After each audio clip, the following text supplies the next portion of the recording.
جب ماہ صیام رمضان المبارک جلوہ گر ہوتا ہے، جنت کے 8 دروازے کھول دیے جاتے ہیں، جہنم کے دروازے بند کر دیے جاتے ہیں اور شیاطین جکڑ دیے جاتے ہیں۔ اللہ جل شانہ اس موسم رحمت میں خاص عنایات اپنے بندوں پہ فرماتا ہے۔ ایک نفل ادا کرنے سے فرض ادا کرنے کا ثواب ملتا ہے اور ایک فرض ادا کرنے سے 70 فرائض ادا کرنے کا ثواب ملتا ہے۔ اسی طرح راہ خدا میں 1 روپیہ دو گے تو 70 روپے خرچ کرنے کا ثواب ملے گا۔ اسی طرح باقی نیکیاں بھی جتنی بھی ہم کرتے ہیں، وہ ایک نیکی کریں گے تو 70 گنا اجر ماہ صیام میں ہمیں نصیب ہوتا ہے۔ اس لیے اہل ایمان کا یہ طریقہ ہے کہ وہ اس مہینے میں کثرت کے ساتھ تلاوت کرتے ہیں، کیونکہ ایک مرتبہ اگر قرآن مجید پڑھ لیا تو 70 مرتبہ قرآن مجید پڑھنے کا ثواب نصیب ہوا۔ ماہ صیام میں چونکہ شیطان بندھا ہوا ہوتا ہے تو ہم اپنے آپ کو نیکی کی طرف اگر لانا چاہیں تو اتنی رکاوٹیں نہیں ہوتی جتنی عام دنوں میں ہوتی ہیں، لیکن اس کے باوجود بہت سارے لوگ ہیں جو رات کو بڑا پکا ارادہ کر کے سوتے ہیں کہ میں صبح وقت پہ اٹھوں گا اور نوافل بھی پڑھوں گا اور نماز بھی ادا کروں گا، لیکن جب صبح ہوتی ہے تو انہیں یا تو جاگ نہیں آتی یا نیند سے بیدار ہو جاتے ہیں، بستر سے اٹھا نہیں جاتا۔ جبکہ وہی شخص انہوں نے صبح سبزی منڈی جانا ہو تو چھلانگ لگا کے اٹھتے ہیں اور سبزی منڈی پہنچتے بھی ہیں۔ سستی، طبیعت کا کسل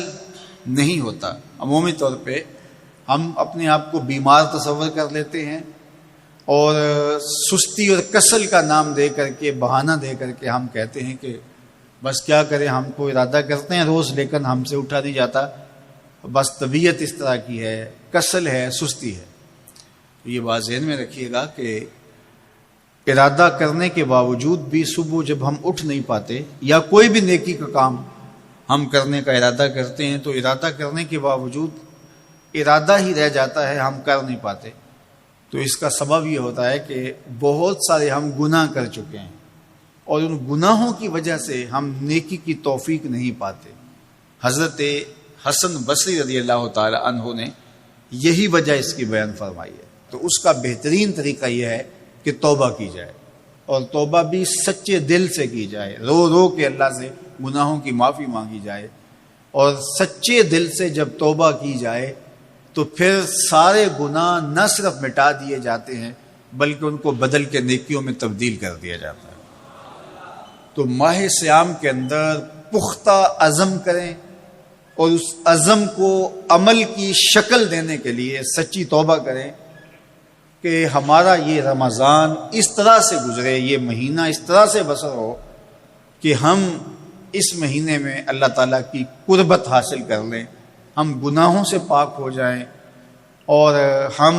جو ثمرات ہیں، جو فوائد ہیں اس مہینے کے، وہ ہم سمیٹ سکیں۔ تو یہ وہ مہینہ ہے جس کے انتظار میں میرے اور آپ کے آقا و مولا اپنی آنکھیں لگائے ہوتے تھے اور دن گن گن کے وقت گزارتے تھے کہ ماہ صیام آ رہا ہے۔ تو اس مہینے کا عزت کے ساتھ، تکریم کے ساتھ، اعزاز کے ساتھ استقبال کرو اور اس کو پلکوں پہ بٹھاؤ، اس کو دل پہ بٹھاؤ۔ اس مہینے کی تکریم یہ ہے کہ اس میں ہر برا کام چھوڑ دیا جائے۔ اگر کوئی شخص برا کام نہیں چھوڑتا اور روزے رکھتا ہے تو میرے اور آپ کے آقا و مولا کا ایک فرمان سن لیجئے، من لم یدع قول الزور والعمل بہ فلیس للہ حاجۃ فی ان یدع طعامہ وشرابہ۔ فرمایا کہ جو جھوٹ اور برے کام نہیں چھوڑتا اس کے بھوکا اور پیاسا رہنے کی اللہ کو کوئی ضرورت نہیں ہے۔ تو روزہ خوراک بچاؤ مہم نہیں ہے جو چلائی جاتی ہے، بلکہ یہ تزکیہ نفس کا موسم ہے، باطن کی صفائی کا موسم ہے، اور باطن کی صفائی نہیں ہوتی جب تک ہم کوشش کریں۔ آپ کے بدن پہ بہت ساری میل چڑھی ہوئی ہے اور جمی ہوئی ہے بدن کے ایک ایک عضو پہ میل، تو آپ پانی میں چھلانگ لگا کے باہر بھی آ جاتے ہیں تو میل نہیں اترتی،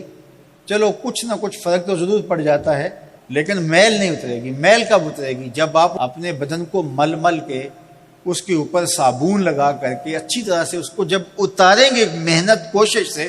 تو پھر آپ کا بدن مہک جائے گا، ہلکا پھلکا ہو جائے گا، میل اتر جائے گی۔ یہ موسم رحمت ہے، اللہ کی رحمتوں کا می برسے گا، اس سے کچھ نہ کچھ فائدہ تو ہوگا ہی، لیکن حقیقی فائدہ وہی حاصل کرے گا جو اپنے گناہوں کو مل مل کے دھوئے گا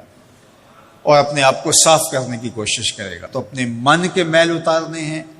اپنے باطن کے میل اتارنے ہیں، اپنے اعمال کی درستگی کی کوشش کرنی ہے۔ صلاۃ التراویح مسجد میں نہیں آ سکتے تو گھروں میں پڑھ لیجئے، جس طرح بڑی عمر والے لوگوں کو، بیمار لوگوں کو کہا گیا کہ آپ گھروں میں پڑھ لیں، بچوں کو کہا گیا، لیکن چھوڑیے گا نا، یہ رمضان المبارک کا خاص عمل ہے۔ آج کل دین بیزار طبقہ مختلف جگہوں پہ بیٹھ کے مسجد پر، مدرسے پر، تراویح پر، ان چیزوں پر تبصرہ کر رہا ہے اور اتنا ہلکا ثابت کرنا چاہ رہا ہے ان امور کو، جس طرح یہ چیزیں ہوتی کچھ نہیں ہیں، جبکہ ماہ صیام کے قیام پر میرے اور آپ کے آقا مولا نے بشارت دیتے ہوئے فرمایا، من قام رمضان ایمانا و احتسابا غفر له ما تقدم من ذنبہ،